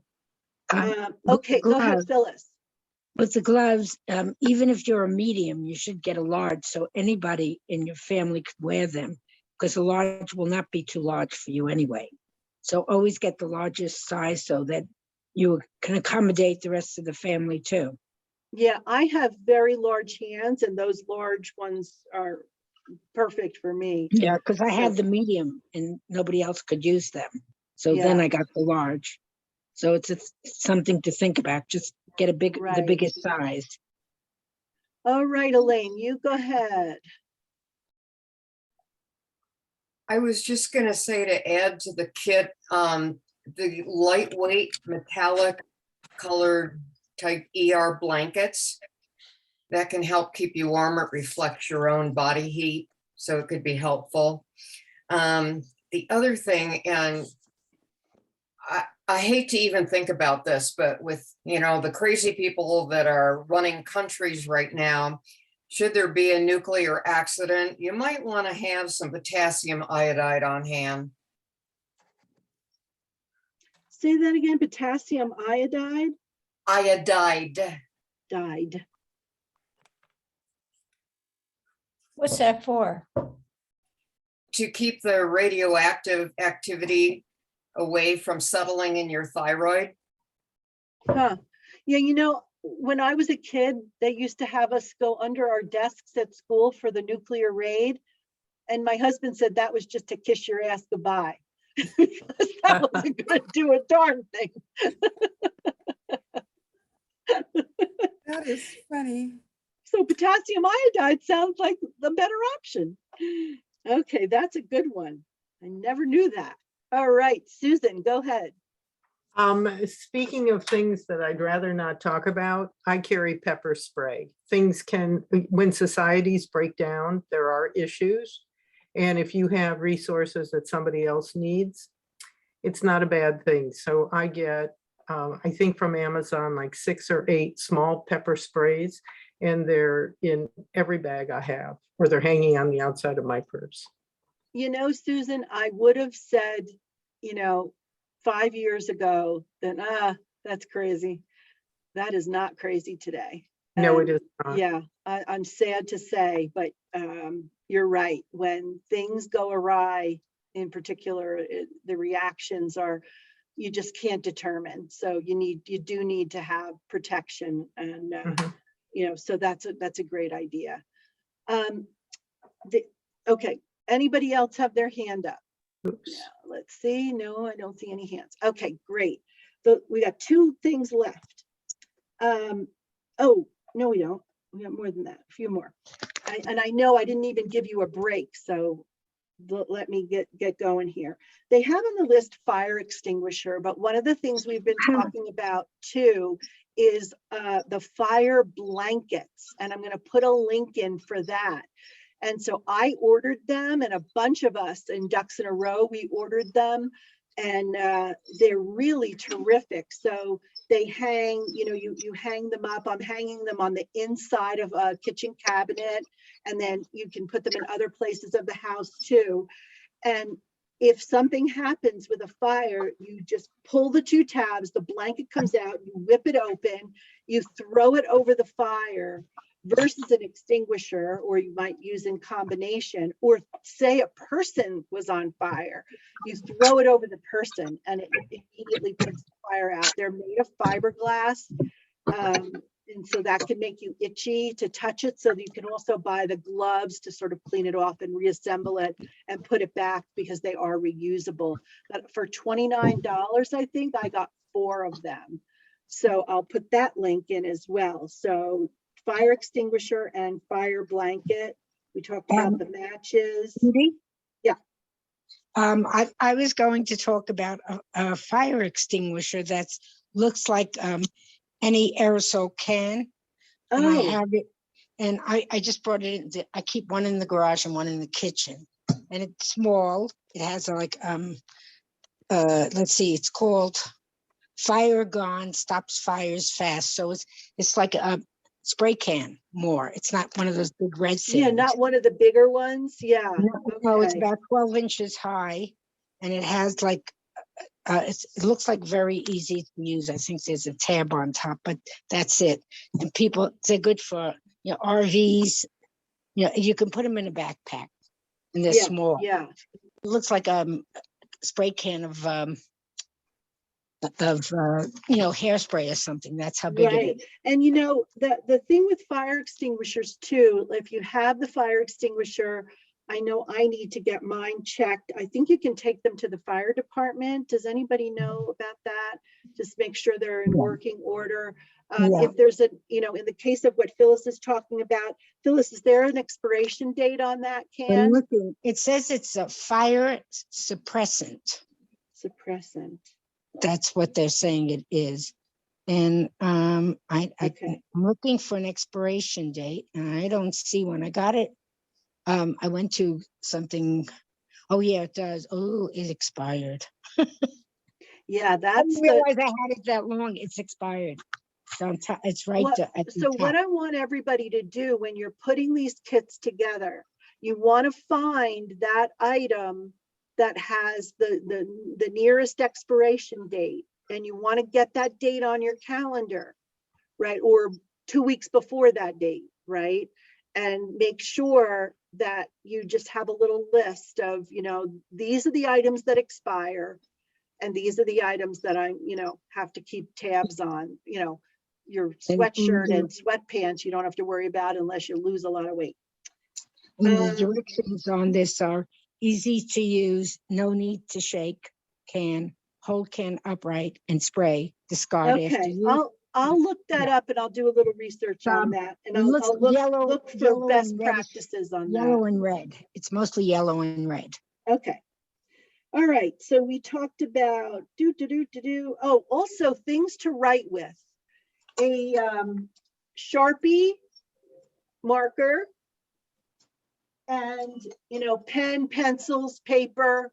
I also have in mind these real sticky, They're extra sticky Post-it notes, but I also put some tape, of course, duct tape in there too. If you have to leave your home and you wanted to leave a note for somebody or whatever, I mean, we just can't even think of what we would necessarily need to write down, but you want to have the ability to write something down. Jan Stephen, go ahead. You also might want to tell your family members a place to meet in case you get separated. Right, and that's part of the family evacuation card, and I'm going to send you that. So FEMA, you can't see this, but yeah, there's an emergency communication plan, and it's for you to fill out, and you'll have all of that. So that will be part of the follow-up email. Great one, Jan. You guys are great. And then they're talking about books and games and puzzles and other activity. And again, it says for children. I'm saying do it for you too.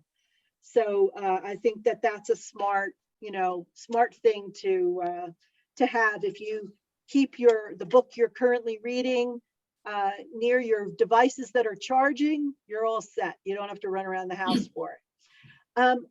The last thing I want to talk about is food.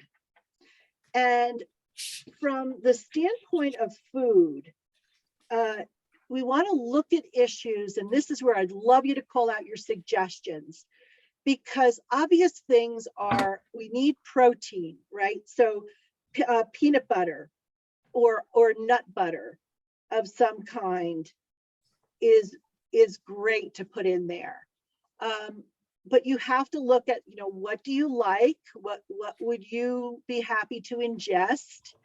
And so these are the kinds of things that we need to think through. Susan, go ahead. Not in my house. We have peanut allergies.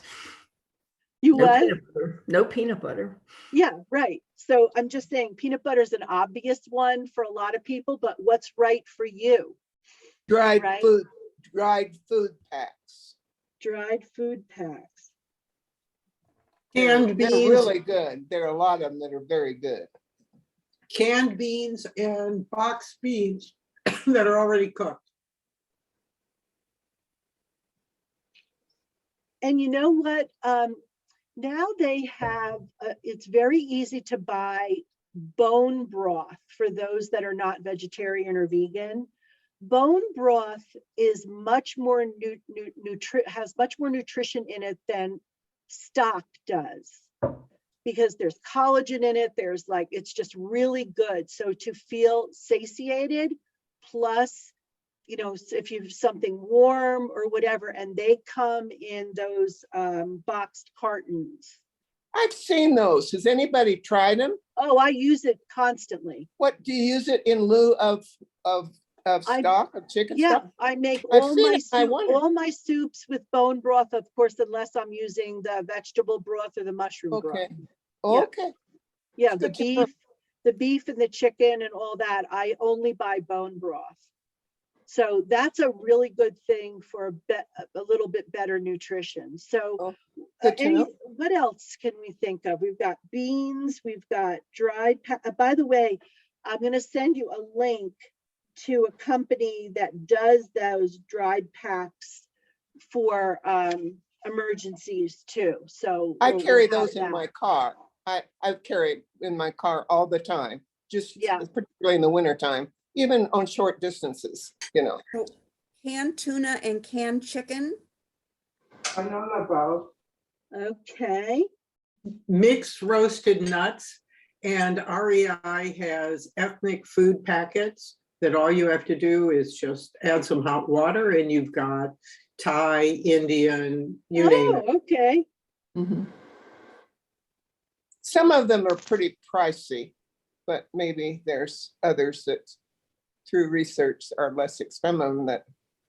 I like the idea of nuts, because there too, you're getting protein there, you're getting full. The tuna and the chicken, more protein. Also, you've got, let's see, beans are a carbohydrate. And protein. And a protein. right? And if you keep your nuts in the freezer, they won't go, or in a refrigerator, but preferably in the freezer, they'll last for a year and a half, and they will not go rancid. If you leave them out, they have the potential of going rancid. If you want to have fruit too, you've got different fruit options in terms of, canned or containers, but also if somebody needs to feel hydrated and needs something to eat, I think fruit falls in that category. But even the baby food, the squeeze packets of baby food, some of those are delicious. I know. How about dried fruit? What did you say? Dried fruit like raisins. Oh, yes, the dried fruit. Does anyone know how long you can keep chocolate chips? I'm thinking, of course, you wouldn't want to do that in a hot area, but chocolate chips for caffeine but I don't know how long they keep.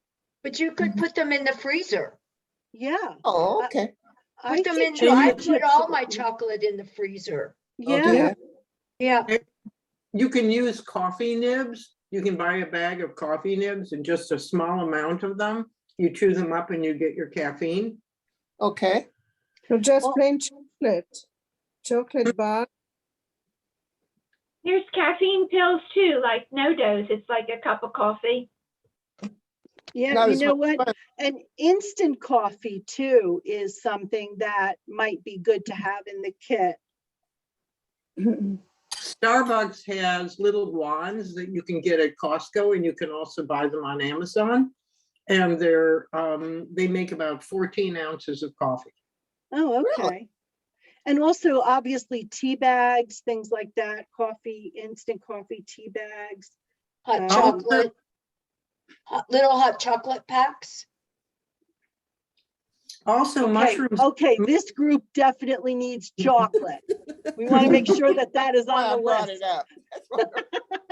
I just wonder how can you get the chocolate in there?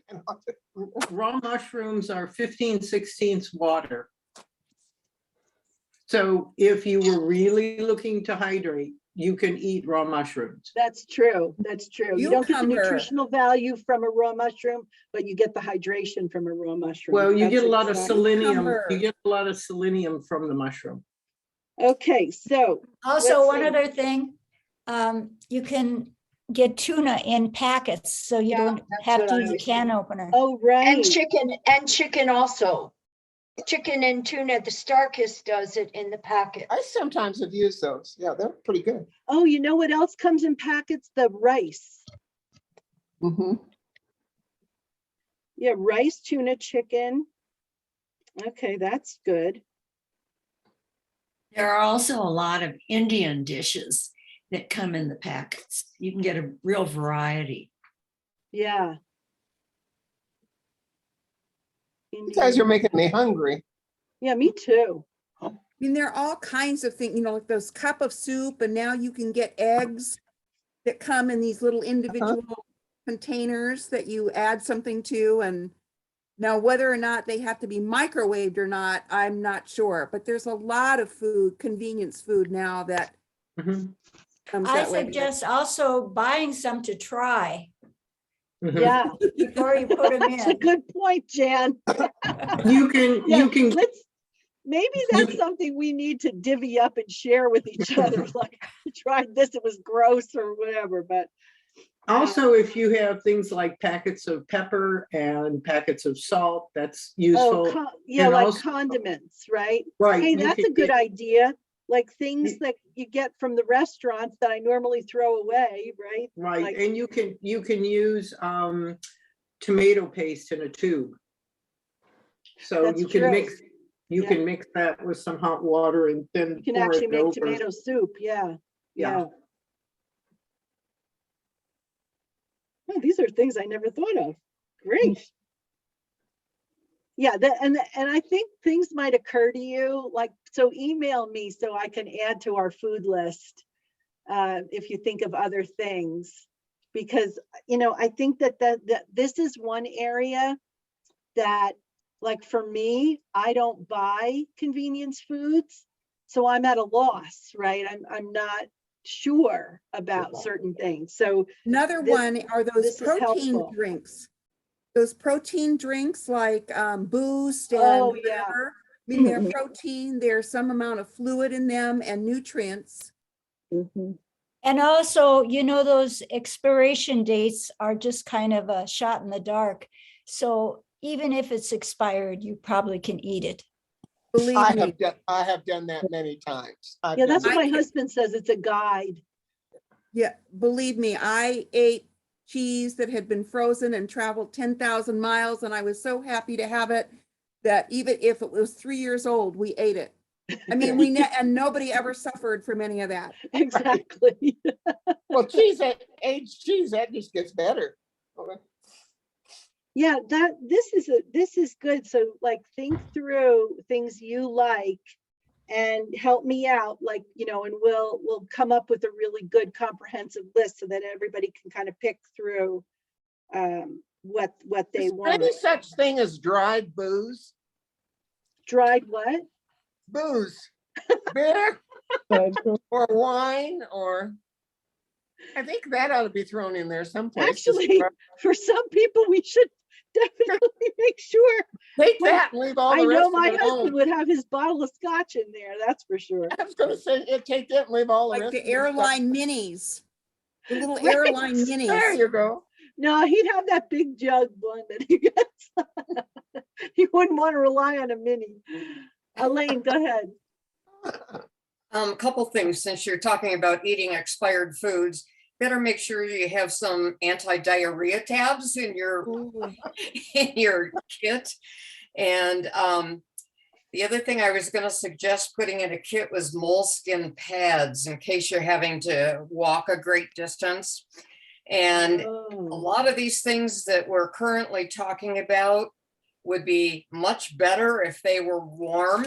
And so I'm thinking that something to cook on, like a butane fired type of stove, like not necessarily a camping stove, because they say not to use those inside, but an actual butane element in case you don't have electricity, but you are still at home. Do a lot of you have grills? Do most of you have grills? The people who have grills, I know on oh no, not my new grill. I gave it to the kids. We had a burner on the side. So I could take a pot and warm anything up, you know, boil water or warm up beans, you know, anything like that. So yeah, if you don't have that, even just I've seen those even on cooking shows, those one burner things that are gas. So it's not, you know, it is probably hooked up to butane. That's good, Elaine. So a one burner. In Minnesota, when hunters would go out looking for deer, they would have hand warmers. And they're just kind of like a little compact phone. Yeah, well, that's And what they put use them in for their skiing. pocket. Huh? Yeah, the skiers use that in their shoes. That's a good thing too, if you're in a warm, And you can also get foot warmers. Yeah, feet and hands. And actually, I saw my granddaughter had one on her torso too. Yeah, those hand warmers really work. I've used those. They Yeah, work, do. but they expire very quickly. I have they found do? they don't last much from year to year. Okay. Yeah, I you have use, to stay on I top of use that. sheepskin inserts in my boots, and you can get those on Amazon. They're fluffy and they last for a few years. They're low tech. They're low tech. One of the things, because I'm thinking of what I've taken on trips when I'm going to places that we probably can't get the sorts of things that we might need in an emergency. And my doctor always recommended taking a set of antibiotics, because if you if you are someplace and you suddenly have something bacterial or food poisoning or whatever, it makes a world of difference. Except that those do expire. Yeah, they expire. Well, they last a pretty long time. Cipro is one of the ones that I think they have you take if you're leaving the country. I know my son took that when he went to Brazil to have, and he actually didn't need it, but everybody else did. So that was good for digestion issues. So I want to go to Christy, and then we'll go to Pam. I was just going to say Sterno is another item that comes canned with a cap on it, and it will heat things up for you, and it's compacted. So you could put a couple of those in a Ziploc bag and at least have that.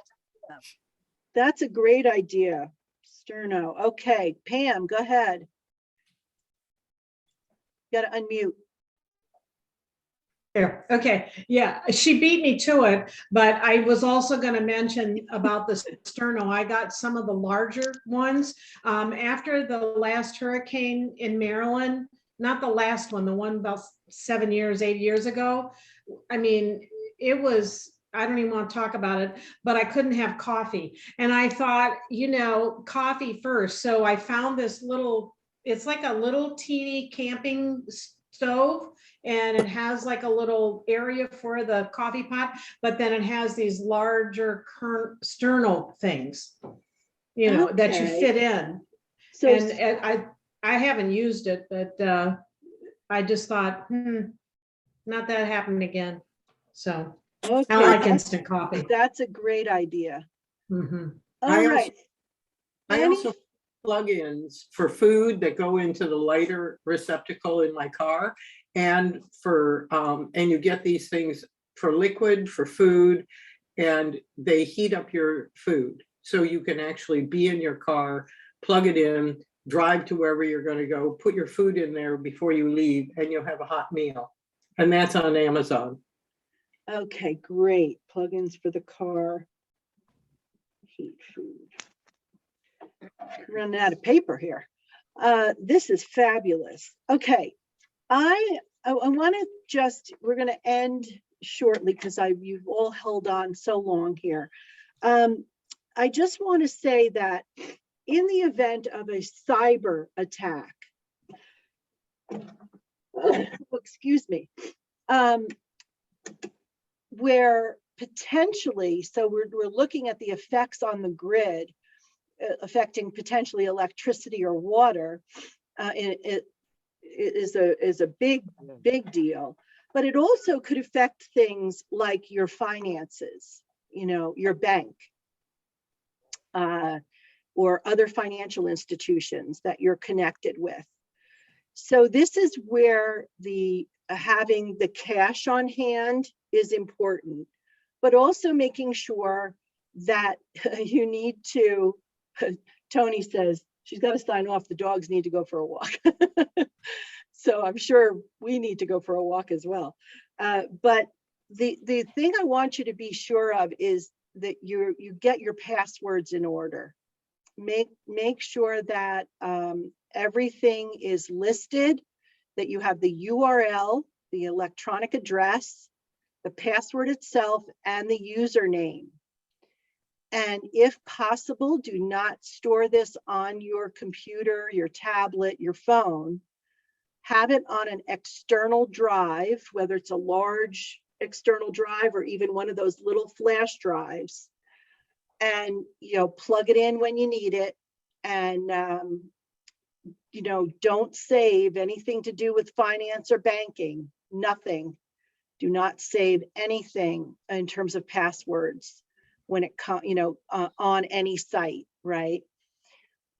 One of the things that concerns me in the event of something like this, where banks are not affected, but power is affected, there again, the banks don't serve any purpose, right? If all their power is out, right, to us. So again, the cash on hand is very valuable. Maybe some checks. I also talk about a little ready case to go along with your documents that has all of your extra keys, safe deposit box keys, the extra cash, anything that you need to know exactly, where it is in the event of emergency. You're going to go to that spot to get those documents, and you'll have that ready case available to you. So just think through, and if you don't share, so if you have a spouse or trusted representative, somebody that you can communicate your plan, I want you to communicate where your emergency kit is, where your that rehearsal that we talked about for going through if you have to evacuate very quickly, run through that with other people who are your first contact, your second contact, whoever that would be. People are going to be concerned about you, looking for you. You need to have a person or persons, and they have to know.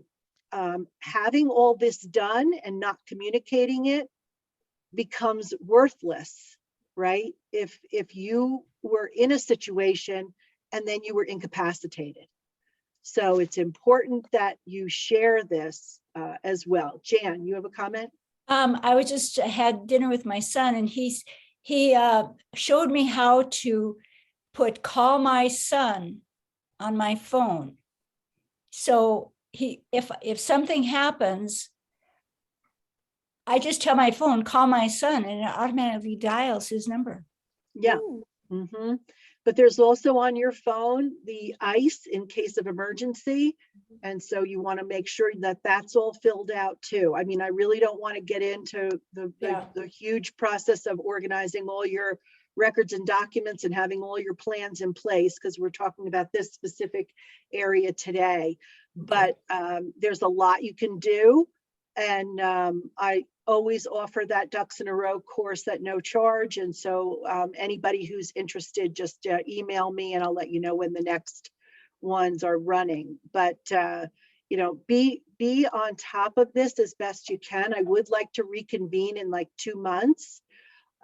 So we're in March, so maybe the May meeting, anybody who's going to come on to that one, we can talk about just what we've accomplished and, any tips that you have to enhance our information would be great. So with that, any final comments or questions? I think it's important to not use your passcodes when you're in the clear. So when you're not in a secure site, if you start putting your passcodes in to get to some information, you just have to be aware that they can be picked up. That's right. You should never use your usernames and passwords for sensitive information. In other words, anything tied to finances or credit cards, anything like that on a public open network. You only want it on a secure network. So you have to be very careful of that. If, of course, it's an emergency and you have to take the risk, you choose whether that risk is worth it to you or not.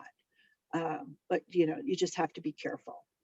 One site that consolidates a little bit of that's really easy to set up is My Colorado, yes, where they consolidate all the information the government has about you, including your COVID vaccinations.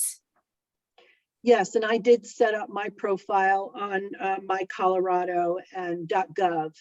And, again, though, if the power is out and I have no charge left in any device, it's not the only resource, right? I want to make sure I have that information somewhere else too. There's one other thing for people, for those of us who have had cataract surgery, there's a code of the lenses that were put in our eyes, and we should have photocopies of those numbers so that once again, if we have an injury and they need to redo one of your eyes, you've got that information. Yes, I have those, and I've carried them in my billfold as well as made copies. Mhm. That's a good idea in case you're someplace else, and Exactly. Right. And that goes for any medical device at all. If you have any kind of implants in your body, anything, not just the eyes. So anything you would have. But there again, from the ducks in a row standpoint, that goes in with your medical information that you would already have compiled. So yeah, but you want to really make sure that this stuff is all pulled together. It's quite a project, I'll give you that. But so worth it. And once it's done, it's such a weight off of your shoulders. So with that, I'm going to end the meeting. Thank you so much for Thank you, Judy. Thank you, everybody. contributions. And I will type all this up, and I will I'm going to do a little bit of research on some more links and the links that you all have given me. So I'll add all that in. So you'll see the list of things as a checklist, and then you'll see the possibilities of, so I want to send a separate checklist without the links, and then I'm going to send a checklist with the links, because you don't need the links to muddle things up when you're in an emergency and you want to get moving. So less to read. We'll keep it that way. But let's So just thanks hope a we lot, never. everybody. Let's Judy, just hope we thank never. you. Thank you, Judy. Thank Thank you. Don't you. use them. Thank you. Don't use them. Thank Thank you you. very much. You're so welcome. Thank